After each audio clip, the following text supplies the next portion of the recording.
I got a Steam Deck about a month ago, and I've been playing this thing pretty much every day for at least 1 to 2 hours. I am super hooked, and I feel like there's a game on here that nobody's really talking about.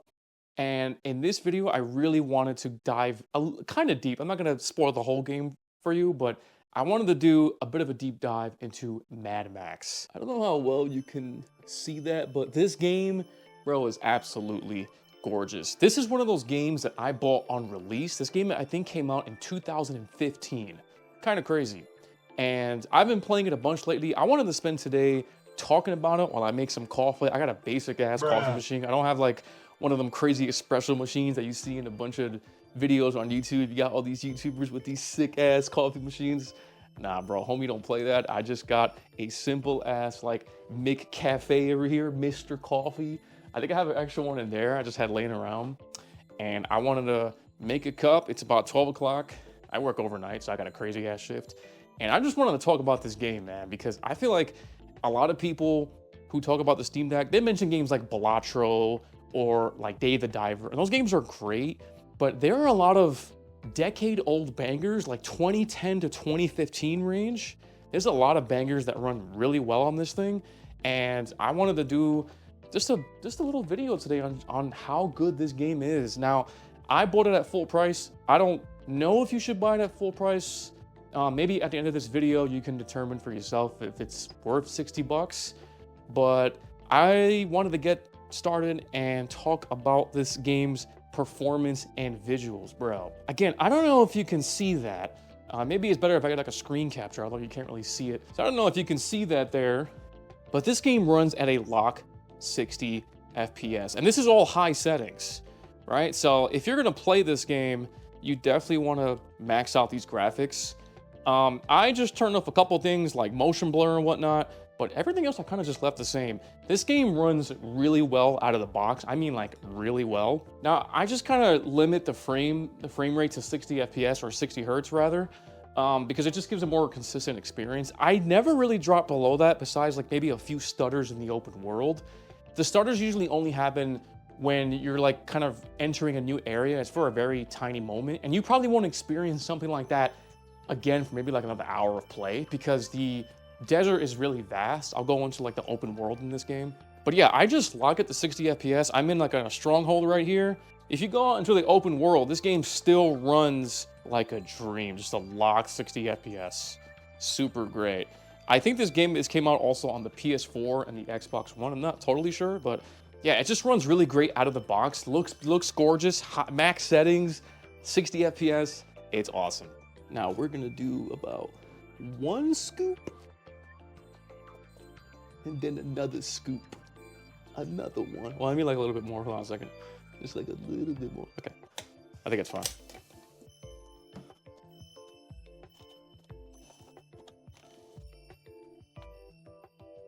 I've already measured this out, so I don't have this, bro. I almost dropped like the whole water in there, bro. That's crazy. Okay. Get about 2 servings. I got some, this is some basic ass Bustelo, dude. I am not like I'm not like a super fancy coffee drinker. I mean, sometimes when I go out with some buddies, I'll get some fancy coffee, but I just get the basic old Bustelo, bro. I don't try to complicate anything when it comes to my coffee, dude.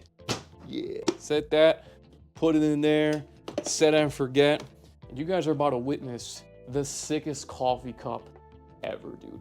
Nobody knows about this coffee cup. If you keep watching the video, I'm gonna reveal something about this cup that you're not even ready for, dude. It's crazy. Anyway, while that brews, the open world content of this game, like, if I just turn this thing off sleep, I love the sleep function on the Steam Deck. It's so sick. You just turn it right back on. Like, sometimes I'll put it on sleep for the whole night, just wake up, and just play for a little bit before work and just resume right back where I'm at. It's freaking awesome. The open world content, if you can really see it, you got this huge map, right? Now, if you can see through the camera, right? So all of this I've already done. So when you start the game, all of this will be red. You have to basically free these areas from threat of certain enemies. I'm not gonna go super into what kinds of enemies and whatnot and why you're there and why you're doing that. But that's basically the open world content. You can kind of think of, I want to say a Ubisoft game, but not like trash. You know what I'm saying? Like Ubisoft games, you know how they be. You kind of just like, you have a checklist. Like I did that out of 5 and I did this out of 5 and I collected these 10 out of 400. It's like, you're not trying to do that in this game. What you're really trying to do is just free the region from threats. So you'll take down sniper camps, you'll take down bases, you'll help some survivors in need. And when you help survivors and give them water, the water system is basically your health. So like, if you fill your canteen of water, you regain health, and you have to find areas to refill your water. You basically have to, again, free the area. You collect things. You collect like historical relics. So it'll be some lore, like photographs of the world before Mad Max. If you know anything about Mad Max, or if you've seen any of the older movies or Mad Max Fury Road, it's basically post-apocalyptic Australia where Max loses his family, and the game pretty much starts. It doesn't really tell you how long after that happened, but it's already years in. He's already like pretty cynical. And then you meet this buggy guy, this squatter dude, and then he's always on the back of your car, repairing your car and whatnot, and he's always helping you out. And so you're basically on this adventure, trying to get to Gastown. Again, I won't go too into the story, but you're basically driving around the open world with this junkyard car, and then as you free up the map, you gain scrap. You can use the scrap to upgrade your car, get like a harpoon that you can like shoot at a tower and pull it down and pull a gate down. You got like a sniper gun on the back of your car. There's a bunch of neat little upgrades you can get with your car. And then there's also, while you're out in the open world, there's patrols, right? So you have like the crazy guys that just kind of come in their big junkyard vehicles and try to ram you off the road and blow up your car. And that whole system is really fun to just grind at. You know, it's fun to just pick up this game, take a couple camps down, bash into some cars, collect their scrap, go back to your stronghold. There's multiple strongholds that you unlock with specific characters, and they don't really trust you at first, but then as you progress throughout the game, they start to trust you as you do more missions for them and whatnot. So, and I will say this isn't really like a super story-heavy game. Like, there's a narrative, there's a story, there's a lot of voice acting, but the story's not that deep. It's really just Max is in the world, you meet some bugger weirdo dude, you help out people along the wasteland to get to the final Gastown area. And I haven't gotten there yet, so I don't really know the ending, but I've got so I have like 50 hours in this game, but all of that playtime is not recent. I would say maybe about 25 hours is recent. The other 25 hours was back in 2015. I bought this game on launch and just didn't play it. I mean, I'm your average Steam player. I just buy, you know, you already know what it is. You get like 300 games, you play 2 of them. You know how it goes. But the Steam Deck made me pick this game up because I was going through verified games. When you're in Steam OS and you're in your library, the games that you don't have installed that are great on the deck will have a little check mark. And I went through it, I was like, dude, I haven't played Mad Max in a minute. It's been years. I had a save file from like 2016, you know, that I almost resumed, but I wanted like a fresh start. So the open world, there's so much to do. And when you're in camps and when you're outside of the car, that's when you really get into the combat. And the combat is almost as good as the Batman Arkham games. If you've ever played Batman Arkham Asylum, Arkham Origins, Arkham Origins is low-key a banger. Maybe I'll do a video on that one day. Arkham City, Arkham Knight, that like free-flowing press Y to counter, you know, X combo, and then you press B to like swing your cape and whatnot. It's that kind of combat, but there's like a unique element in Mad Max where you can pick up weapons and you have special finishers. As you upgrade Max, because you can upgrade Max's abilities, you get more finishers, you get more ways to engage with the combat. And like I said, it's not as fluid as Batman. So the way I kind of think about Batman games, when you're attacking, pretty much at any time during an attack, when somebody attacks you from the back, you can tap Y and just parry them. And it's very free flowing. The animations look right. Mad Max is almost there, but not quite. So sometimes you'll be like mid animations of an attack and there to be an enemy attacking you. Because you're mid animation, certain attacks you can't automatically parry. So it's not as free flowing. I would say probably like Marvel Spider-Man on PS4 is probably the best example of how to do Batman combat just in a different game or universe, right? But Mad Max comes pretty damn close. Like I would say on a scale of 0 to 10, it's maybe 8 to 9. It's missing like a point or two. It's not exactly as fluid, but the camera is really great. The amount of the kind of attacks you can do and the combos you can do.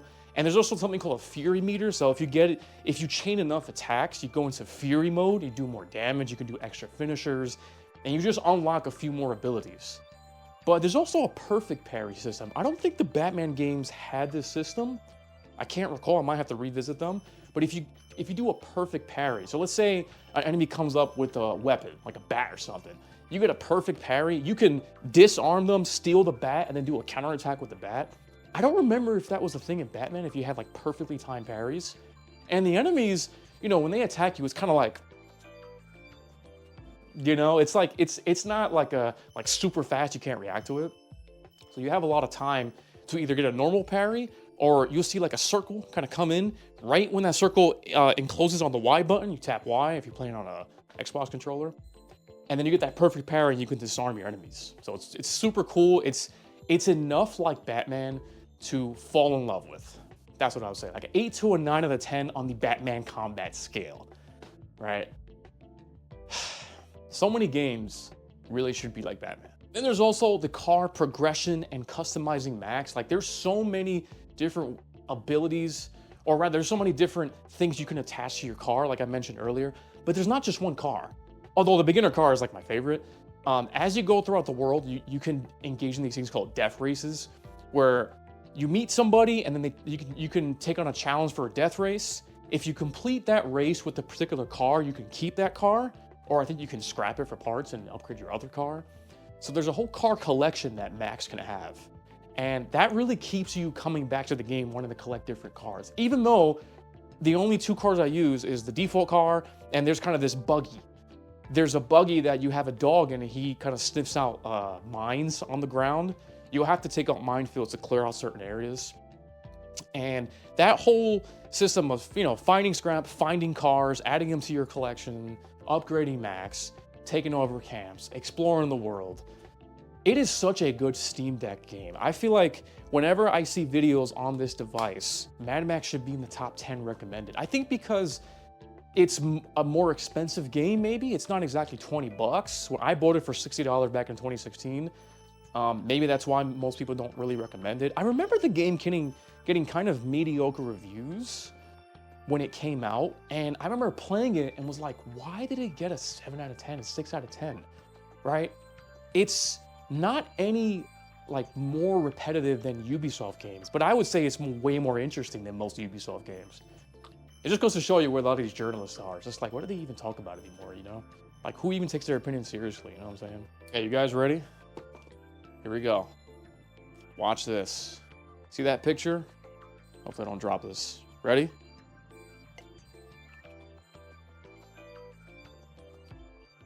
I wonder if you can see that on the camera. Look at that. Ready? Wait, oh. Damn, it's not doing it yet. Give it a second, give it a second. Hold on. There's a picture that's going to reveal itself.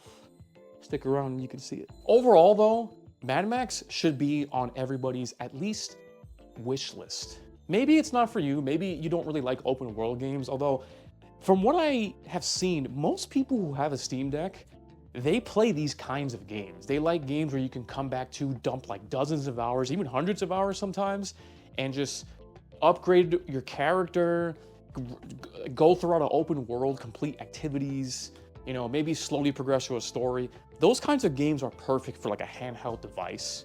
And Mad Max really deserves a space on that list where so many people on YouTube always have like their top 10 or top 15 games, and I never see this there. It's a game that you should install. It's a game that you should probably get on sale. I've probably seen it for as low as like 80% off or something. So wait for those Steam summer sales and whatnot. But let me tell you, I've kind of been doing this thing where I have a bunch of games I want to beat in my backlog, and I don't go to the next one or play the next one until I finish it. So every day I'm just chipping away at Mad Max, trying to finish it until I get to the next game. It's probably gonna be Baldur's Gate 3. I might do a whole video on that. And yeah, that's what I've been playing for the last month. I don't know what.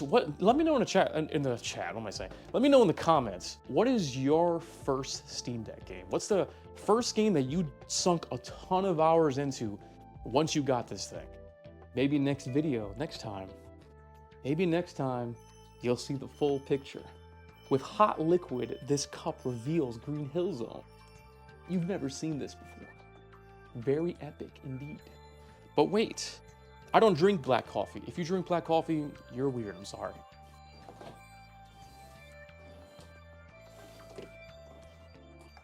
I've got some of this Chobani birthday cake creamer. Dude, I like bullshit creamer. I don't apologize. What I will do though is measure it, because that's got a lot of calories, bro.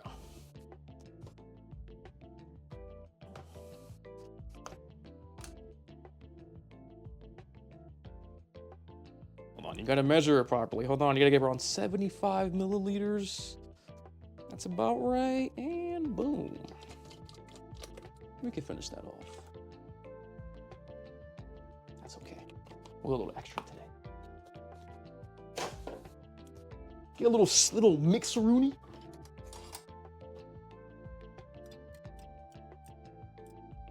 Yes, dude.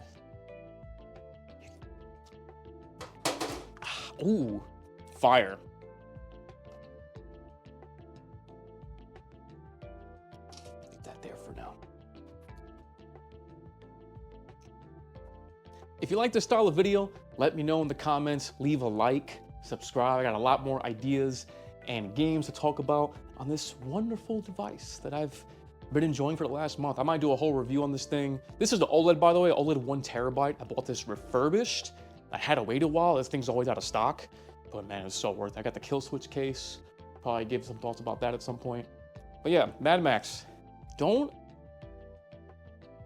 leave that game off your wish list. It is so good.